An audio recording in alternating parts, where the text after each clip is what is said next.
काले अंग्रेजों का तंत्र ज्यादा दिन तक टिक नहीं सकता। चाहे जो हो जाएगा, मुझे कोई तोड़ नहीं सकता है। सबसे बड़ा दुश्मन है इस तंत्र में व्याप्त भ्रष्टाचार। यूपी पुलिस के सिपाही सुनील शुक्ला एक बार फिर अपने बयानों को लेकर चर्चा में आ गए।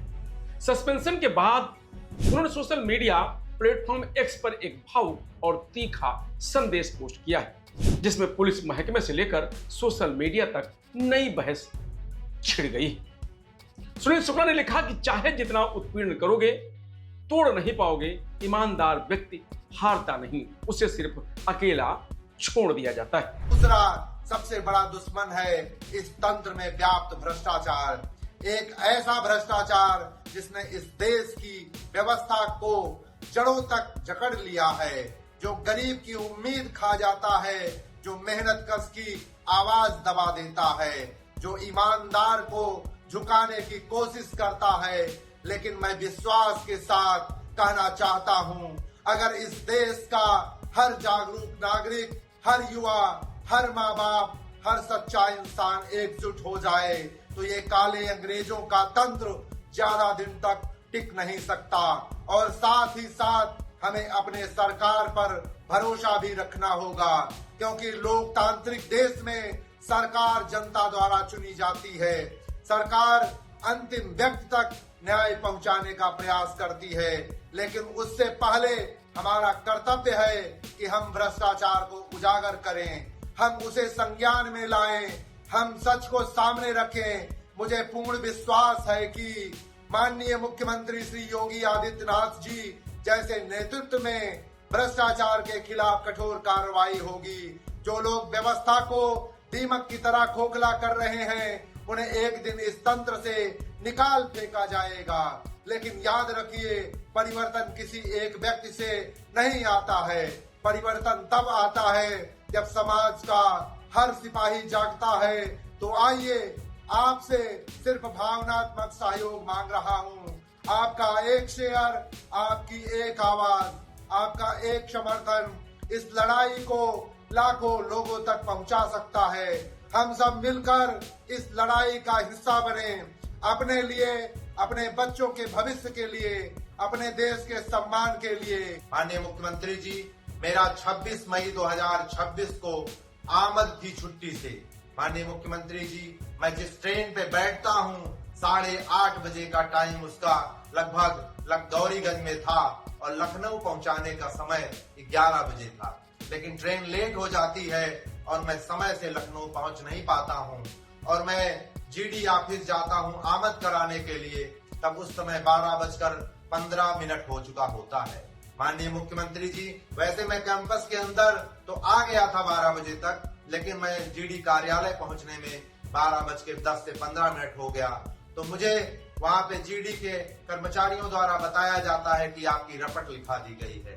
माननीय मुख्यमंत्री जी, मैं जानता हूं कि मेरे साथ ये लोग सौतेला व्यवहार कर रहे हैं, लेकिन शायद इनको ये पता नहीं है। मैं जानता ये भी हूं कि इनको ये लगता है कि इस महीने का वेतन नहीं आएगा तो इसकी होश ठिकाने आ जाएगी। माननीय मुख्यमंत्री जी, हम इन लोगों को बताना चाहते हैं कि हमें इस तरह से तोड़ा नहीं जा सकता है। मैं पैसे को बहुत पीछे छोड़ के आया हूँ। मैं सत्य की लड़ाई लड़ रहा हूँ। मैं सत्य का महंगा नशा करता हूँ और उसी नशे में झूम रहा हूँ। मुझे इस तरह से दबाया नहीं जा सकता और ना ही तोड़ा जा सकता है। माननीय मुख्यमंत्री जी, हमें आपसे और पूरे प्रदेश के पुलिस परिवार को आपसे बहुत उम्मीद है। मैं जानता हूँ कि आप जानेंगे तो इन लोगों को फटकार भी लगाएंगे और हम जैसे लोगों के साथ जो इंसाफ और सत्य की लड़ाई लड़ रहे हैं उनके लिए न्याय भी करेंगे। लेकिन माननीय मुख्यमंत्री जी, इन लोगों ने ऐसा व्यवहार बना लिया है, जब सोचिए कि मेरे साथ ऐसा हो सकता है तो पुलिस के अन्य लोगों के साथ कैसे होता होगा। वो 600-700 किलोमीटर दूर पोस्टिंग है, 10-15 मिनट अगर लेट आते होंगे तो रपट लिखा जाता होगा, उनका मानसिक उत्पीड़न होता होगा, उनके साथ धन की उगाही होती होगी। माननीय मुख्यमंत्री जी, मेरा ये वीडियो बनाने का महज एक उद्देश्य था कि मैं 10-15 मिनट लेट पहुंचने पर लोगों की मानवता इतनी पीछे हो जाती है कि जो है इस तरह से रपट लिखकर उत्पीड़न किया जाने का प्रयास किया जाता है। लेकिन मैं बताना चाहता हूं हमारे साथियों, आरआई महोदय और अन्य साथियों, जो है मुझे इस तरह से तोड़ नहीं पाओगे। मैं पैसा नहीं चाहता हूं, मैं सिर्फ इंसाफ चाहता हूं पुलिस परिवार के लिए। मैं हर उस चीज को अदा करने के लिए तैयार हूं जो इस सत्य के सामने आएगा। आपको लगता है कि इस महीने का वेतन नहीं आएगा तो मैं नहीं जीऊंगा। वो पशु पक्षी, वो जीव जंतु एक भी पैसा जो नहीं कमाते हैं वो भी जीवित हैं और जीते हैं।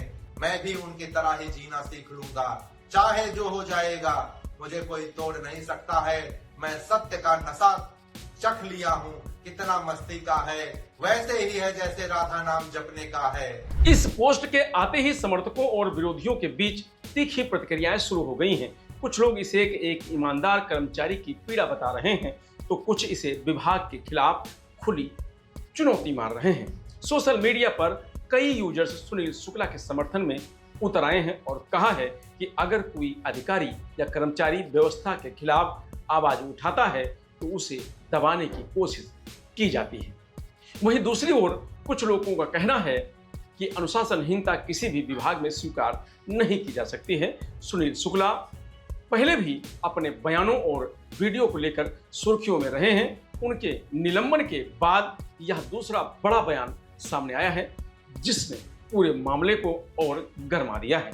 पुलिस विभाग की ओर से अभी तक इस नए पोस्ट पर कोई आधिकारिक प्रतिक्रिया सामने नहीं आई है, लेकिन सामाजिक राजनीतिक हलकों में इस मुद्दे को लेकर चर्चाएं तेज हो गई हैं।